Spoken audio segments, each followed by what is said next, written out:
On Public Eye News, 2 people were arraigned for animal cruelty charges, and federal funds have been committed to Michigan's local food economies.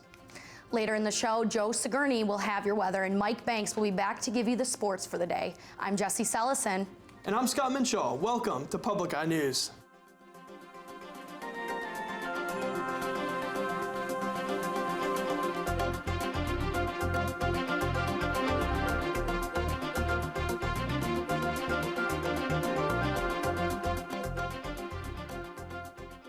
As the season of gift giving and charity begins, Marquette County's annual Toys for Tots campaign kicked off in Champion. Led by Marine Corps Lake Superior Detachment 764, the annual event seeks to bring in toy donations in an effort to give them away to children who would otherwise be without presents for the holidays. Coordinator for the event, Tracy Tippett, said, quote, "It's very important to help our community out, especially the children, because the goal for the Toys for Tots is kids, toys, and Christmas, and to make sure every child has a toy underneath the tree for them," unquote. Toy donation boxes can be found around town at local businesses that are participating. December 12th will be the last day for donations. The Michigan Department of Natural Resources is constructing a new facility in Newberry out of timber. The new innovative building will cost $5 million. The new building will contain both the field offices for the Eastern Upper Peninsula and the DNR's Customer Service Center. Still in the design phase, DNR Deputy Director Shannon Lott said, quote, "We are excited to be on the cutting edge of this new technology to build a facility the public can use and enjoy," unquote. Mass timber buildings like this one can be very environmentally conscious, as they can pull carbon out of the air and hold it for long periods of time. U.S. Senator Debbie Stabenow announced a new $746,000 investment on Wednesday to help build local economies, creating jobs and to improve access to locally grown food in Southwest Michigan and the Upper Peninsula. The investment is coming through the U.S. Department of Agriculture's new Regional Food System Partnerships Program. Due to the COVID-19 pandemic, restaurant closures and the disruption in supply chain management have affected local food economies. The 2018 Farm Bill Senator Stabenow authored secured permanent funding for these partnerships, ensuring these investments will be available for food and farm entrepreneurs for years. 2 Manistee residents have been arraigned on charges related to animal cruelty for an incident that occurred on July 8th earlier this year. Officers seized 39 animals, including 9 dogs, 12 cats, 4 bearded dragon lizards, 13 chickens, and a hamster. 41-year-old Sean Patrick Dupuy was arraigned on Tuesday for abandoning cruelty. His bond was set by the court at $5,000 cash, and a preliminary hearing is scheduled for October 19th. 42-year-old Tammy Lynn Muniz was arraigned on Monday on those same charges. Her bond was at $10,000, and her preliminary hearing is set for October 20th. The animals were taken in by the Ava Burrell Animal Shelter in Manistee and have been adopted out to their new forever homes. Following a decision by the court to invalidate Governor Whitmer's use of emergency powers during the coronavirus pandemic, the Republican majority has canceled the October recess. Planning to start meeting tomorrow, the legislature wants to create a new response plan to the COVID-19 pandemic. These actions are time sensitive, as Whitmer's actions will be taking out of effect at the end of this month. Now new measures will have to get approved through both Congress and the governor before taking effect.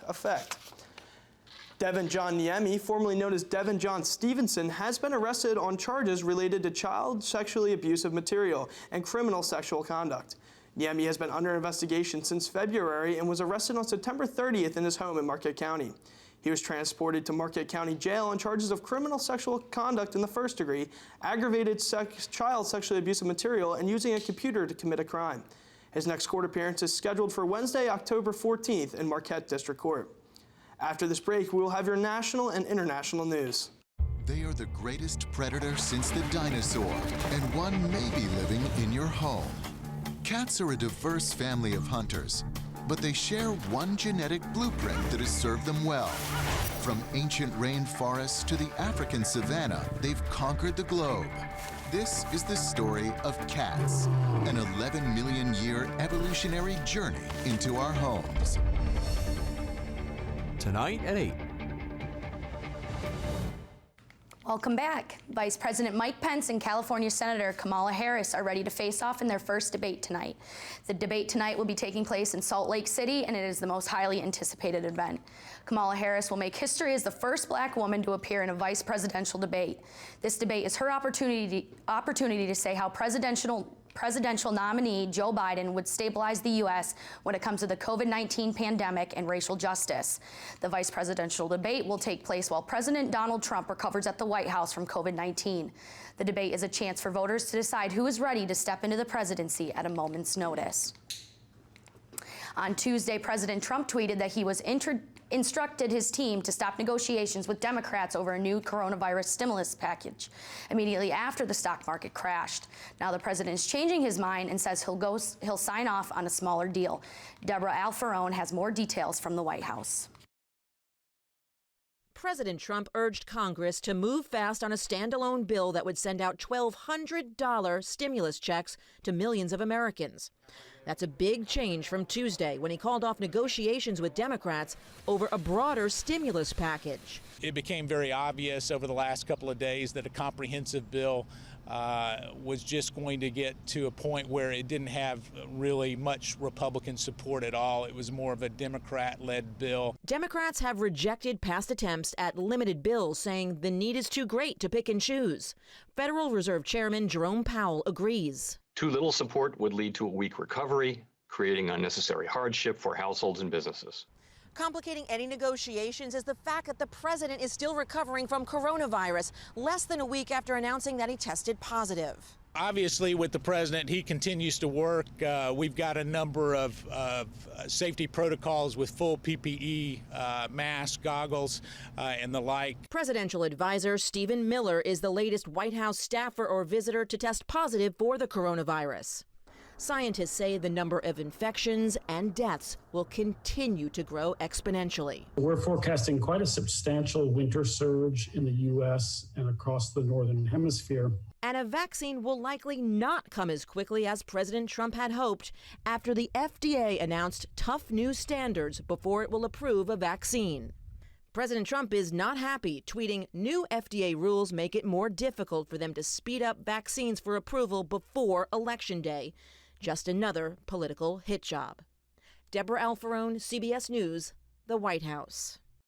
The Nobel Prize Awards ceremony is happening on Thursday, December 10th, and many of the categories still need to be decided, but the prize in chemistry has officially been awarded to the scientist who discovered a gene editing tool. The tool, which is called CRISPR, are genetic scissors that can change the DNA of plants and animals very accurately. This tool could be used in the future to one day cure inherited diseases and can revolutionize the entire discipline of chemistry and biology. Nobel Prize awards come with gold medals and a little over $1.1 million per award. The sale of what's believed to be one of the world's most complete T-Rex skeletons, named Stan, was expected to come in around $8 million. But a bidding war at Christie's auction house has more than quadrupled that estimate. CBS's Ian Lee reports.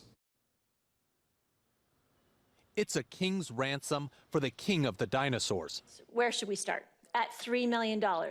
Christie's auction house offering a once-in-a-lifetime opportunity of owning your own T-Rex. Paleontologists discovered Stan in South Dakota in 1987, standing 13 feet tall, 40 feet long, and with an 11-inch tooth. The skeleton is made of 188 bones. The really interesting pathology about him is two of the vertebrae in his neck have fused. So in life, Stan broke his neck. He survived, it healed, and he carried on being the biggest and baddest T-Rex. The baddest 67-million-year-old dinosaur wasn't going to be cheap. $3,200,000, $5,500,000. 10 million, please. 19, please. Taking bids from London and New York, it came down to a battle between two buyers, with the gavel falling on $27,500,000. And sold. After fees, the final price for this tyrant lizard king was $31.8 million. That doesn't include shipping and assembly. Ian Lee, CBS News, London. Rock guitarist legend Eddie Van Halen has lost his long battle with cancer at the age of 65. His son Wolfgang Van Halen and band member announced his father's passing on Twitter yesterday. Eddie Van Halen formed the band Van Halen in 1972 and helped knock disco off the charts in the off the charts in the late 70s. Van Halen is among the top 20 best-selling artists of all time. The band was inducted into the Rock and Roll Hall of Fame back in 2007, and Rolling Stone magazine put Eddie Van Halen at number 8 in its list of its 100 greatest guitarists. He is considered one of the greatest American guitarists of his generation. After this break, we'll be back with your weather and sports. When John Lennon released his first post-Beatles album, it was widely regarded as fierce, raw, and his finest. Just believe in me. Explore the making of the album. Watch interviews, archival footage, and more on Classic Albums, John Lennon Plastic Ono Band. Saturday night at 9. And welcome back to Public Eye News. I am Joseph Sigourney here with your weather for the evening. Currently, right now, it is a little bit overcast and cloudy on the Marquette campus. And as we move into our current conditions, the temperature is 55 degrees, winds northwest at 13 miles per hour, and the barometric pressure is 29.89 inches and rising. Tonight, we can expect it to be partly cloudy with a low of 45 degrees and winds west at 10 miles per hour. Tomorrow, we can expect it to be partly cloudy with a high of 55 degrees and about the same as today, and winds northwest at 12 miles per hour. And looking at our current temperatures in the UP, starting in Sault Ste. Marie, it's 55 degrees, Manistee 55, Escanaba 57, and Menominee a little bit warmer, 65 down there. And moving on the western half, in Iron Mountain 57, Ironwood 56, up in Houghton 54, and back here in Marquette 55, and pretty much partly cloudy everywhere you look. And as we move into our the weekend, Friday, a high of 71 with a little bit of rain showers here and there and a low of 52. Saturday, a high of 55, partly cloudy and a low of 41. Sunday, also partly cloudy, a high of 58 and a low of 50. Looks like a nice weekend coming ahead here. And as we move out of the weather, we're moving into sports. So, Mike. Yeah, it was a great night last night. Last night, the LA Lakers and the Miami Heat played Game 4 of the NBA Finals. In a nail-biter, the Lakers were able to take control of the series as they went up 3-1 in the series. LeBron led the way with 28 points, 8 assists, and 12 rebounds, while Anthony Davis helped, scoring 22 points with 9 rebounds. Jimmy Butler played great for the Heat, scoring 22 points, 10 rebounds, and 9 assists. The Lakers look to finish off the series this Friday for Game 5. The Seattle Storm finished off the Las Vegas Aces with a blowout 90-59 win as the Storm sweep the Aces 3-0 and win their 4th NBA championship. Breanna Stewart was named WNBA Finals MVP as Stewart had 26 points and had 4 rebounds for the night. She also made history with scoring 20 or more points for six consecutive games in WNBA Finals. The Storms finished their seasons with an 18-4 record and was able to cap it off with a championship. Moving on to the NFL, Tom Brady and the Tampa Bay Buccaneers will face off against the Chicago Bears for the Thursday night football. Tom Brady is playing great so far, coming off his last game when he threw 5 touchdown passes against the Chargers. It should be a great game as both teams have a record of 3-1. The Bears look to bounce back after a bad loss to the Colts last week. 2 former Oklahoma jail employees and their supervisors face misdemeanor cruelty charges after investigators found they forced inmates to stand handcuffed and listen to Baby Shark, a children's song, for hours on repeat. Back in November and December last year, the 4 inmates were forced to stand with their hands cuffed behind their back while they listened to the song played on loop at a loud volume for hours. Misdemeanor charges were filed Monday against the 2 former 21-year-old employees and their supervisor. All throughout Maryland City, many suspicious devices have been found on President Trump's campaign signs. The Easton Police and the State Fire Marshal Bomb Squad were dispatched to the different locations to investigate. When they arrived, they realized, and you know what, thank you so much for joining us today and have a great day.